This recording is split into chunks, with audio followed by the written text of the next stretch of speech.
こんにちは、加藤です。今日は独学注意シリーズ第11回目になります。前回に引き続きまして、形取りの考え方の実践編行ってみようと思います。モチーフを用意したんですけれども、コーヒーミルですね。このようにセッティングしたんですけれども、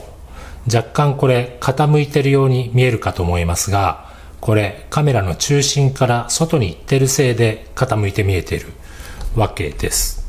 何度も前に説明してるんですけど、ちょっとこっち向き、これですね。これが私の目の位置から見た、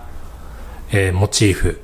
水平な台に垂直に立ってるんですけれども、カメラで撮るとこの端っこに行くとですね、パースがついて斜めになっちゃうというのはご了承ください。というか後でね、この辺りに写真を載っけておこうと思います。これ用意したのはクロッキー帳、丸々の SM、A4 よりちょっと大きいかなっていうサイズのクロッキー帳と、鉛筆はユニの 6B、 ちょっと芯長めに出していますけれども、そこまで先は尖らせていない、この程度の尖り具合です。まず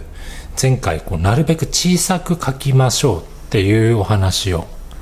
例えばこの画面サイズでいうと、例えばこんな感じでこのくらいの大きさで、形がなかなか合わないっていう人は捉えてみてはいかがでしょう。これ実寸でですね、5センチくらいかな、だいたい5、6センチくらい、上から下までそのくらいの大きさで今描こうとしています。でまずね、こんな風に私は大まかな当たりをこの辺っていうね、紙のどこに描くのかっていうのを決めて、で調子をつけながら形を取るっていうのは、例えばこうやって塗っちゃうっていうのも一つの手だと思います。でこんな卵型はしてないわけですけど、ここからですね、この外側のこのシルエットを見て形を合わせていきます。例えばこんな感じでわかります？上書きをしていくんですね。形を取るっていうのを結構ね、線を書いて、違ったって消して、書いて消して、ずっとそれ繰り返してるとなかなか拉致開かないと思うんですが、私はこんな風にですね、まず外側の形をシルエットで見てはいかがでしょうか。でその時こんなもんです。捉え方というか捉える程度、これなるべくフラットに塗りたいんですけども、グレーのトーン、細かい部分は抜きにして単純化して見ていきます。ここがその上の金属のなんて言うんでしょう、お釜の部分っていうんですかね。でここが下の木の、箱、台座の部分になるんですけど、それを全部まとめてこのシルエットで形を見ています。で高さに対する横幅がどのくらいなのかなとか、まずはね書いてっちゃうんですね。どんどん書いてっちゃいます。でこの書いたシルエットのいらないところを今度は練りゴムで取っていく、削っていく。例えばこういう風な見方です。でこの時に、後からなるべくなら先に書くっていうかね、プラスの作業が先に黒くしていくというか書いていくんですね。で書いていった後でいらないところを消していく。その際にあまり輪郭線にならないように、私はフラットなグレーの色面がどこまでいくのか、増殖するのか、もしくは引っ込むのかっていうふうに見るように心がけて、このシルエットで最初はですね、この金属とか木とかも区別せずに単純にシルエットでこんな風な見方というか捉え方で描いてみます。どうでしょう。ちょっとね角度違うかな。私の実際の目の方が上から見下ろしているので、もうちょっと見下ろしのパースがついていますけれども、例えばこんな感じですかね。なるべく線だけが強くならないように捉えていきます。こういう見方。ちょっとこの玉の部分ももうちょっとちゃんと描きましょうね。玉っていうか取っ手ですね。取っ手の部分ももうちょっとちゃんと見ますね。で見ながら、もうちょっと上だったなとかね、上だったので少し上げます。上に上げて先に描いておきます。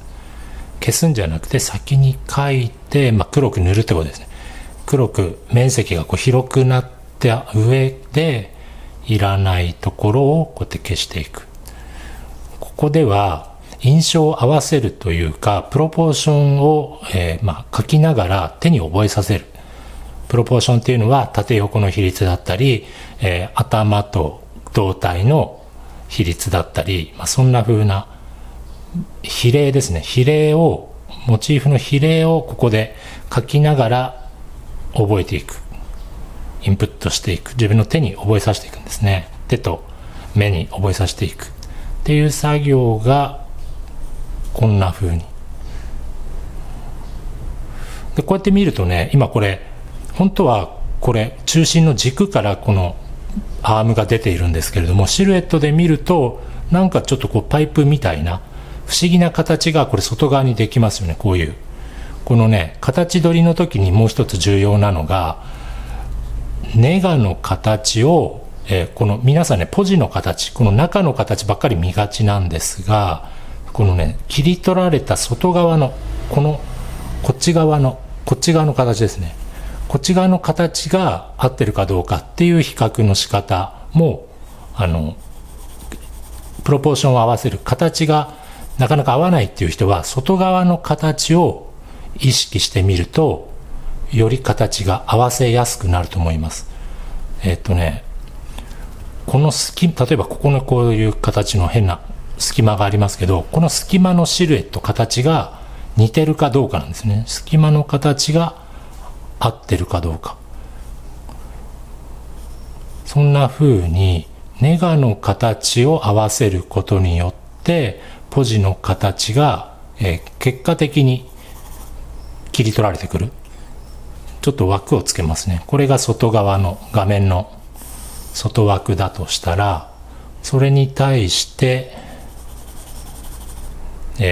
ポジの形を抜いたらこのネガの形が残ります。ネガの形が似てるかどうか、合っているかどうか、この形ですね。そんな風な比較の仕方、比べ方で、このモチーフのプロポーションを捉えていきます。どうでしょう、こんな感じで。ちょっと移動してみますね。こんな見え方ですね。若干このカメラだと垂直線パースついてますけれども、でこちらはパース特にあまりつけていない、見下ろしてる感じ強調してないですが、どうでしょうか、こんな感じで、この後今度は中を区分していきます。例えばこの辺りに金属の、お釜みたいなのがあって、でここに角があって、引き出しの箱みたいなのがあってとか、中に分割していくんですね。まず外側の位置を、この位置、上下左右の位置が決まって印象があったら、プロポーションが大体整ったって、この最後の終わりの位置が決まった後で、次にここからここまでの間のどこにこの角が来るのかなっていうふうに今度は分割していきます。これ皆さんね、順番がね、ちょっと違うと思うんですね。皆さんこう、例えば一個一個のこういうパーツに対してこういうパーツ、